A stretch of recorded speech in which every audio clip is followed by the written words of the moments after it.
بسم الله الرحمن الرحيم. الدرس السادس، الجملة.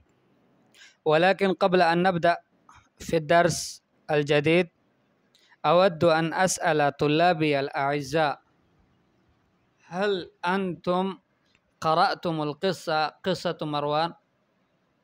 وهل فهمتموها؟ هذا صحيح أننا قلنا تستخرجون منها الأسماء والأفعال والحروف، وهذا أسهل شيء، ما فيها أي صعوبة. ولكن هل قرأتم القصة وفهمتموها أم لا؟ أريد جواب لهذا السؤال. والشيء الثاني: هل تحلون التمارين والتدريبات يوميا أم لا؟ لأني صحيح أني يمكن يصعب علي الاطلاع يوميا على التدريبات والتمارين، ولكن في نفس الوقت لا ينبغي أن نتهاون في هذا الأمر، لأن الإنشاء مادة التدريبات، نتدرب على الكتابة فنتعلم. إذا لا نكتب لا نتعلم، الذي لا يكتب لا يتعلم الكتابة. الذي يريد أن يتعلم الكتابة السليمة الصحيحة الفصيحة باللغة العربية عليه أن يكثر من الكتابة، كما عليه أن يكثر من القراءة. يكثر في نفس الوقت من القراءة وفي نفس الوقت يكثر من الكتابة.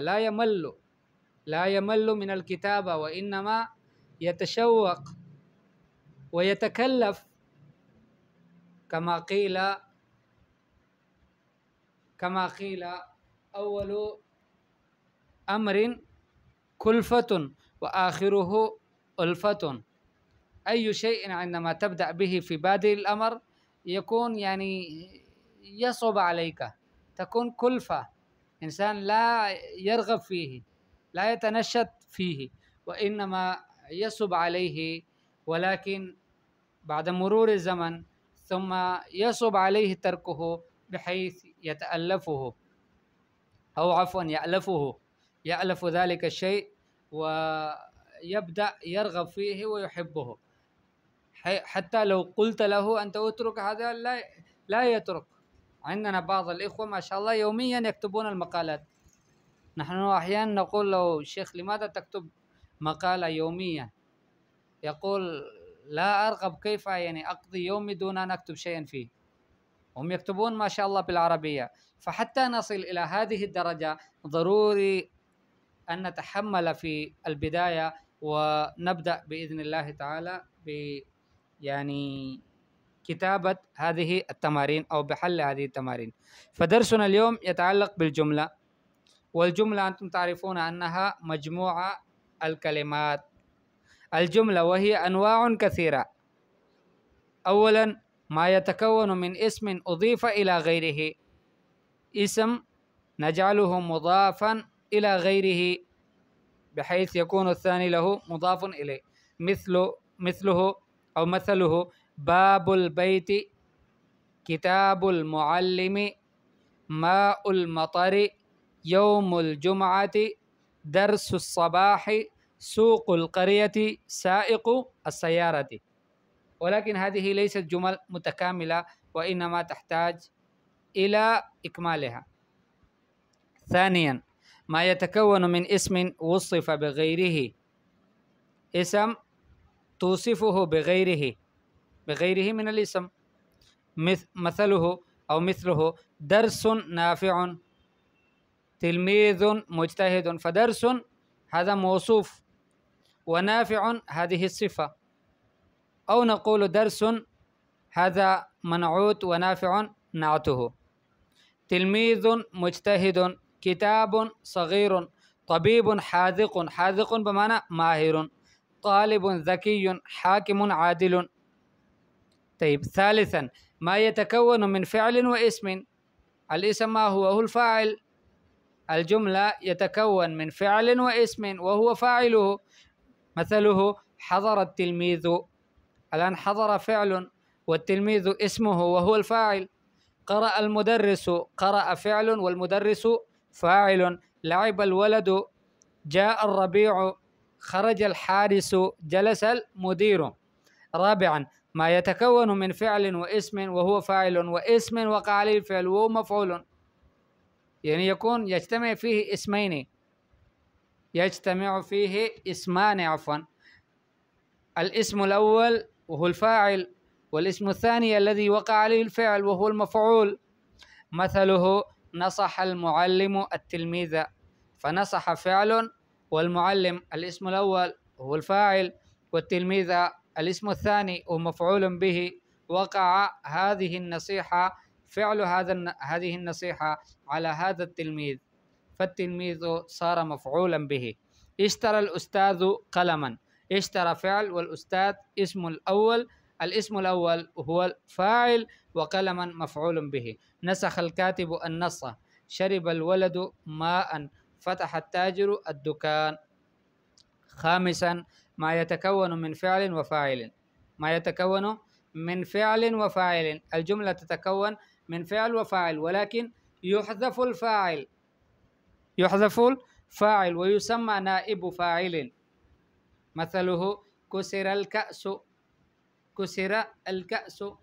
الآن هذه الجملة يعني مكونة من فعل وفاعل، ولكن الفاعل حذف فجيء بالاسم الذي صار نائب فاعل له، فكسر الكأس. كتب الدرس، قرئ الكتاب، شفي المريض، ضرب الظالم. فهذه كذلك جملة. فالمهم هذه أنواع الجملة 5،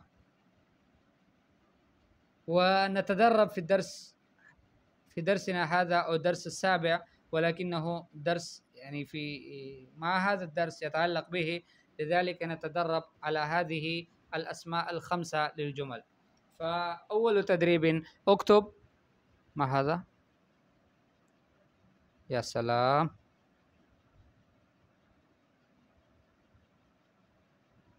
لحظة،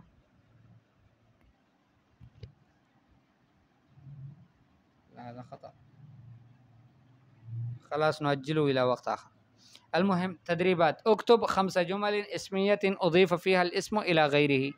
أولا أنت تكتب 5 جمل يكون فيها الاسم مضافا إلى غيره، إلى غيره من الاسم إلى اسم آخر مثلا، فيكون فيه مثلا يعني مضاف ومضاف إليه. تكتب 5 جمل بهذه الصورة. اكتب 5 جمل اسمية وصف فيها الاسم بغيره، يعني 5 جمل اسمية يكون الاسم فيها موصوفا ويوصف بغيره، يكون صفة تأتي له بصفة كذلك. فتكتب هنا 5 جمل اسمية التي تتعلق بالموصوف والصفة. واكتب 5 جمل فعلية تتكون من فعل واسم يعني فاعل. يعني جمل فعلية يكون فيها الفعل والفاعل. واكتب 5 جمل فعلية تتكون من فعل وفاعل ومفعول به. طيب، اكتب 5 جمل فعلية حذف فيها الفاعل، يعني جيء بنائب الفاعل. فهذه الجمل كلها تكتبون بإذن الله. طيب، التمرين الثاني، كون 3 جمل مفيدة من كلمتين. 3 جمل مفيدة من كلمتين يعني بالحرية تامة. كون 3 جمل مفيدة من 3 كلمات. طيب، كون 3 جمل مفيدة من 4 كلمات. كون 3 جمل مفيدة من 5 كلمات. وجيم، كون 5 جمل مفيدة من 6 كلمات، تذكر فيها 6 كلمات. رتب الكلمات التالية لتكوين جمل مفيدة. لعمل يسعى الخير الرجل الصالح.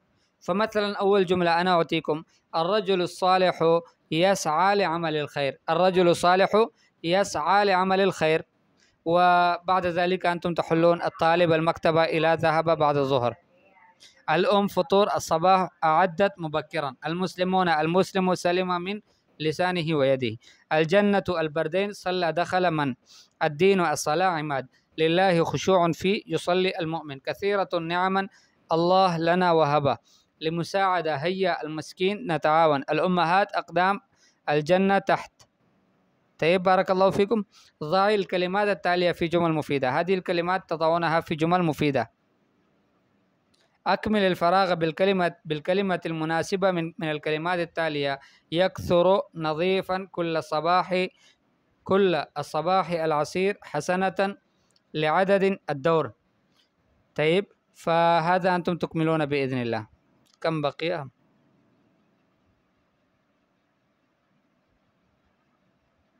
لا، هذه التمرينات صارت كثيرة، لذلك يعني هذا التمرين الأخير نتركه، هذا يكثر.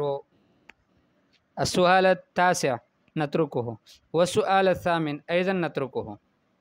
فإلى نهاية السؤال السابع عفوا، هذا أنتم تحلون بإذن الله تعالى.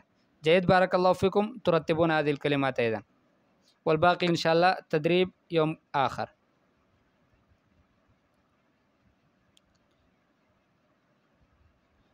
اچھا بھائی، یہ درس جو ہے یہ جملے سے متعلق ہے، اور ہم نے کہا کہ جملے کی جو ہے وہ کئی اقسام ہے. ان میں سے پہلی قسم جملے کی وہ ہے کہ اس میں اسم جو ہے اس کی اضافت غیر اسم کی طرف ہوئی ہو. ما یتکون من اسم، کہ وہ بنا ہوا ہو، وہ ایک قسم جملے کی جو بنا ہوا ہو جملہ کہ اس کی اسم سے اور اس اسم کی اضافت ہوئی ہو غیر کی طرف، اپنے علاوہ کسی اور کی طرف اس کی اضافت ہوئی ہو. مثل ہو، اس کی مثال باب البیت، گھر کا دروازہ. کتاب المعلم، معلم کی کتاب. ماء المطر، بارش کا پانی. یوم الجمعہ، جمعہ کا دن. درس الصباح، صبح کا درس.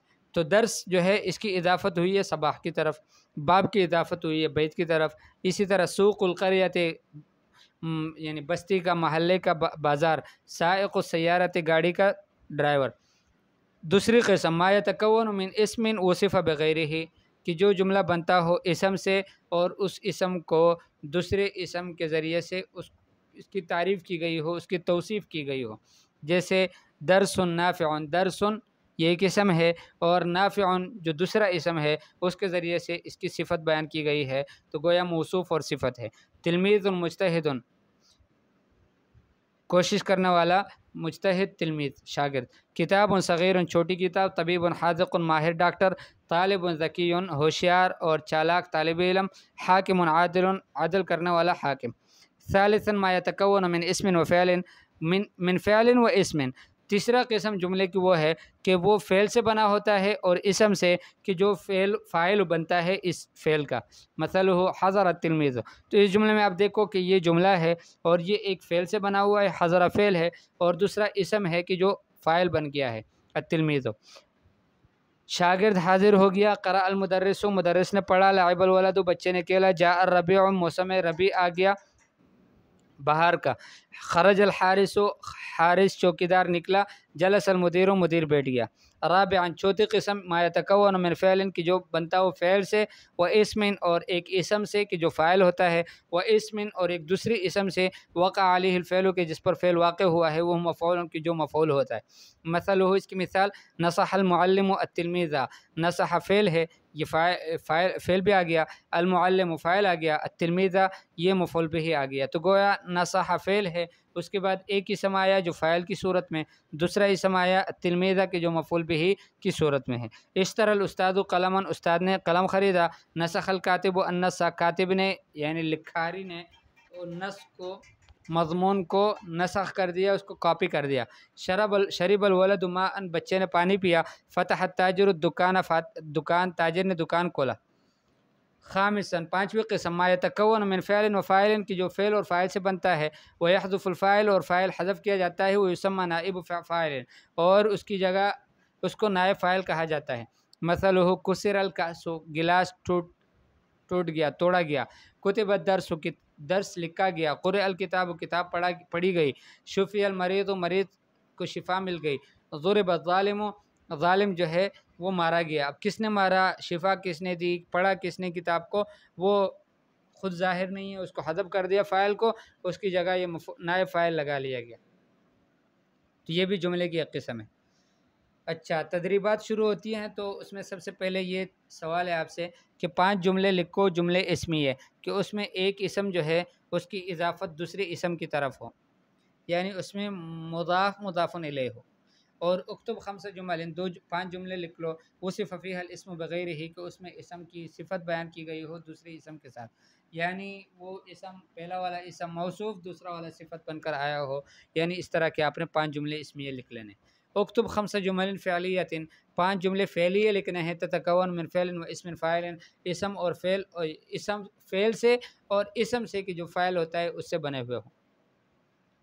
اکتب 5 جمل فعلیت، 5 جملے فعلیہ بناؤ، لکھ لو، تتکون من فعل و فاعل مفعول به کہ جو فعل اور فاعل مفعول به سے بنا ہو۔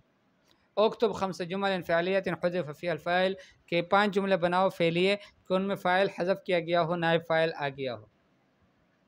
کون 3 جمل مفیدہ من کلمتین، 3 جملے مفیدے بناؤ 2 کلموں سے بنے ہوئے۔ کون 3 جمل مفیدہ من 3 کلمات، 3 جملے مفیدے بناؤ کہ 3 کلموں سے بنے ہوئے ہو۔ کون 3 جمل مفیدہ من 4 کلمات، 3 جملے بناؤ مفید جملے کہ جو 4 کلمات سے بنے ہوئے ہوں۔ کون 3 جمل مفیدہ من 5 کلمات، 3 جملے بناؤ کہ جو بنے ہوئے ہو مفید جملے لیکن وہ 5 کلمات سے بنے ہوئے ہو۔ کون 3 جمل مفیدہ من 6 کلمات، 3 جملے ایسے لکھو جمل مفیدہ کہ وہ 6 کلموں سے بنے ہوئے ہو، ٹھیک ہے۔ اور آخری تمرین آج کے سبق میں کہ رتب الکلمات التالیہ لتکوین جمل مفیدہ، آنے والے کلمات کو مرتب کر لو تاکہ اس سے آپ ایک مفید جملہ بنا سکو۔ تو پہلا والا جملہ میں نے بنا کر دیا تھا، الرجل الصالح یسعی لعمل الخیر کہ نیک آدمی وہ خیر کے کام کرنے کی کوشش کرتا ہے، ٹھیک ہے۔ اس کے بعد الطالب المکتبہ الی ذهب بعد الظہر، اور اس طرح کی دوسری جو مثالیں ہیں ان سب میں آپ نے خود اپنی طرف سے بنا لینا ہے، ٹھیک ہے انشاءاللہ۔ یہ آگے 8ویں تمرین سے پھر اگلے سبق میں ہم شروع کریں گے۔ یسر اللہ علیکم والسلام علیکم ورحمۃ اللہ۔ من لم يفهم يمكنه ان يسأل في اي وقت شاء۔ بارك الله فيكم، ارجو ان تحلوا هذه التمارين ويعني تفهموا الدرس، والسلام علیکم ورحمۃ اللہ وبرکاتہ۔